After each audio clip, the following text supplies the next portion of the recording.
there, welcome to another episode of Around the Emirates podcast with Sara Mousa. I have here a very special guest.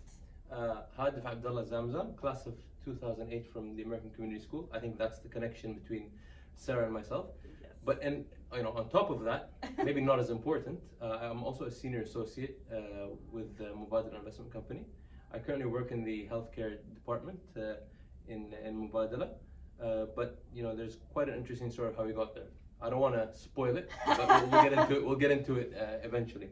But It's a pleasure to be on the show, and I'm looking forward to it. Thank you so much for that. Beautiful. You just introduced the whole show for me. So Hadif is actually, like he said, he's a class of 2008 from ACS.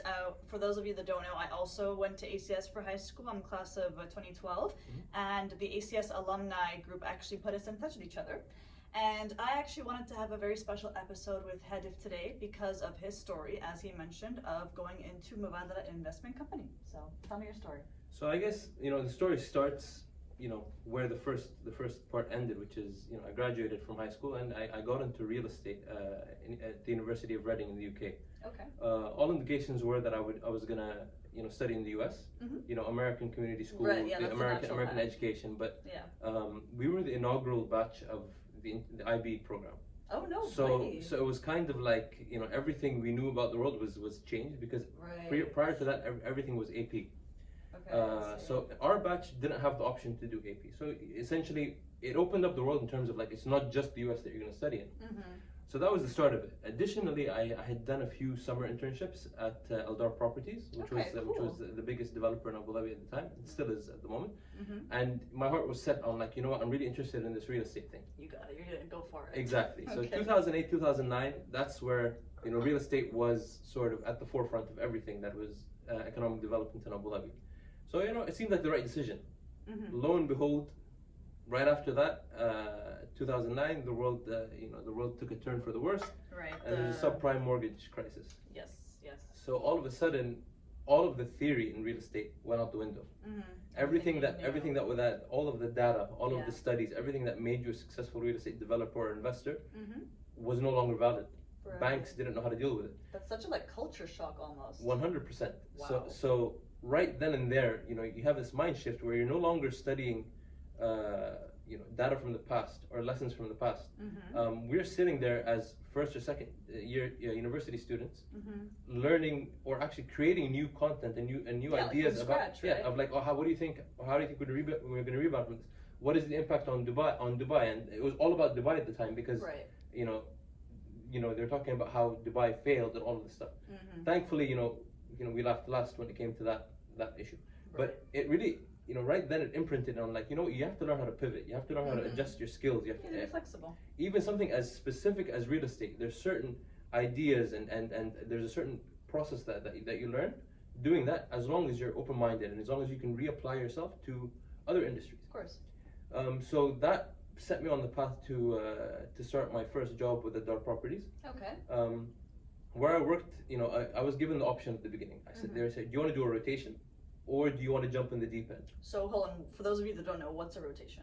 So a rotation, what they mean by that is you'd start in, you do probably a month or two in every department in the company. Oh, I see. Okay, to get the experience. Right. Yes. Okay. So the idea of that is you find out what you're good at, you find out what department needs you, but it's essentially, the way I saw it at the time was, I'd be wasting a year or two, not really making any progress towards my greater ambitions, which I wanted to conquer the world. Naturally. Some would think I still do, and we'll keep that between us. Our own camera. Yeah. So that's one thing. So I looked, the executive director at the time, in the eyes. I said, look, what is your most problematic job? Where's the biggest problem in the company? Right. And he looks at me dead in the eye and he says, look, you want to jump in the deep end? I said, yes. So he gave me my first assignment on what was the most problematic asset in terms of the politics around it, in terms of the performance, in terms of the retail component. Like, there was so much about it that it came with so much baggage that essentially just making a dent in that is an achievement within itself. Okay. Interesting. So I dove knee deep into it, and I thought I bit off more than I could chew, but I learned by doing. I came in as a fairly junior employee, trainee or a developee, as they called us at the time. Mm-hmm. And within a year and a half, I was, functionally the number 2 guy on all things that weren't retail with the person on there. That deserves applause. See, but here's the thing: it's the number 2 guy in terms of what you're doing in terms of your impact. It's not in terms of some people say, oh, so were you made assistant manager? Right. Were you given a promotion? No, You were that's not influential. What it was. So you're able to influence decisions and strategy going forward. Around that time, I was I was gonna join. I was gonna carry out my national service. Right. This is a year and a half into my career. Okay. At that time, I was being groomed hard if you're going to be the retail superstar in Dar Properties. And how old were you at this time? I was 23, 24. Oof, so young. Exactly. Okay. So they said, look, we need you to really sharpen your knowledge in real estate and so in retail. This is what you're good at. This is what we're going to do. So I went to like 4 or 5 courses within the span of 12 months, just to learn that business. Okay. At the same time, I had just gotten engaged now, and I was married during that time as well. Wow. So within a span of a year and a half, I started my job. I learned the business. I got married, went on my honeymoon, came back, got my message that I was going to national service. So that put a halt on my career for 9 months. No sleep. Yeah, exactly. So, but then I went to the national service, and in my mind, I was like, I'm going to come back. I've proved myself in retail. Right. So next one, Yas Mall. I'm going to be on that team, which is the premier mall in Abu Dhabi. Right, yeah. And I was passionate about it. My first day back, I remember I had just got my wisdom teeth removed, and I came back to work early. I refused to get sick leave because I wanted to come back to work. Like, that's how bad I wanted to come back to work. Yeah, man. Yeah, like, no, so you are on a mission. So I came into the office and I was told you've been moved to the hospitality and leisure department. So I'm sitting there, I'm like, but I'm the retail guy. Like, I'm supposed to be, the Michael Jordan of retail, like that kind of thing. And I was traded, essentially, in sporting terms. That, literally, like, I was in shock because it meant that whatever promotion I thought I was going to get when I came back was delayed. Yeah. Because it's not fair to ask my new manager or director to give me that promotion. No, of course. And I understand that. But it also means I need to learn an entire new industry and make up that lost time. So after about a month of not knowing what I'm going to do with my life, I dug into it and I learned the business and we transformed that with the help of the team. We had a great team, but we were understaffed. We turned that portfolio on its head. It used to be a loss-making portfolio, and it became one of the most profitable portfolios on within the wider portfolio at Dar Properties. So then, right when I got right when I understood how to deal with hospitality, I was like, you know what, I want to take a dig at development, because there's all these things that when you do asset management, which is what I was doing for the first half of my career, you're dealing with assets that someone else built. Right. So you're dealing with all of the mistakes that they did in design or whatever it is, and you have to manage and maintain it. I was like, I learned the lessons in retail, residential, and all these aspects. So let me build something right. So I moved to the development team, and the transition came during a time where Dar closed the largest acquisition for real estate property in the history of the UAE, and we purchased a bunch of assets from a company called TDIC. Most of their assets are on Saadiyat Island, and that my task during that was, look, there's these assets that don't make any money. Right. We don't want to buy them. You just need to prove to us that it's not the right decision. And I'm looking at them, and these are like restaurants. These are like marinas, golf courses. None of them make money. Right. They don't make money? Golf? So it was, well, in as they stood historically, they weren't making money. Oh, I see. Right. Okay. So I look at them, and all of a sudden a light bulb goes off in my head. So I create this document and I give it to my director at the time. And I say, look, I think we should create a company called the Dar Lifestyle, which is focused on, creating a business. Okay. And this was just mic drop. so this was just one where we should do this business that focuses on plugging in gaps within our retail portfolio, because we always find in retail and in malls and things like that is there's units that no one rents. Okay. Like ideally you'd want everything to be rented and everyone to be doing well. But there's units that for whatever reason they're cursed and no one rents them. So what that means is that the fact that they're empty means that you have to maintain them on behalf, because and take care of it. Yeah, exactly. Like develop. So it's actually a cost. So I said, look, rather than doing that, let's put in our own restaurants. Let's put in our own concepts, our own retail stores. Okay. So this was just, something that, in a day or two, I put Right. in a PowerPoint, Put it on paper. and I put it on my director's desk. Mm-hmm. A year and a half later, after I made the move to the development team, he calls me in. He's like, "Hadif, we want to make you a board member of Dar Lifestyle." So I'm sitting there. I'm like, "What does that mean? Am I getting a bonus?" Whoa.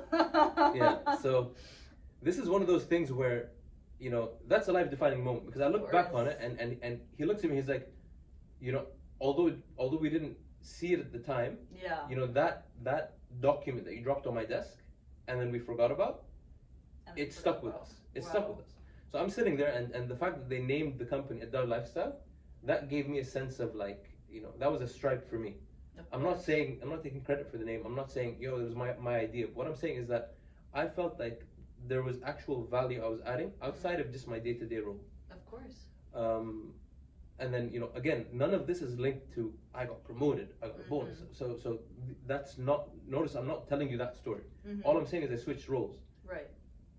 Every time I've switched roles, it's come at the cost of delaying a promotion or a raise or whatever it is, at least a year or two, because I'm starting from scratch. But at the end of the day, it was about repurposing and finding out, what am I good at? Right. What's your passion? What can I add value in? And we can all talk about passion, but passion I think is it's misused in terms of what I mean by that is, do what you're passionate about. If you love tennis and you play tennis every day, it becomes a job. Mm-hmm. You lose that passion. It becomes a chore. Mm-hmm. It doesn't mean you don't love tennis. It doesn't mean that you're not passionate about it when you're having a good time. But when you get that cramp or you get that torn ACL or whatever it is, you have to deal with it. You have to deal with it. Your career's gone the other direction.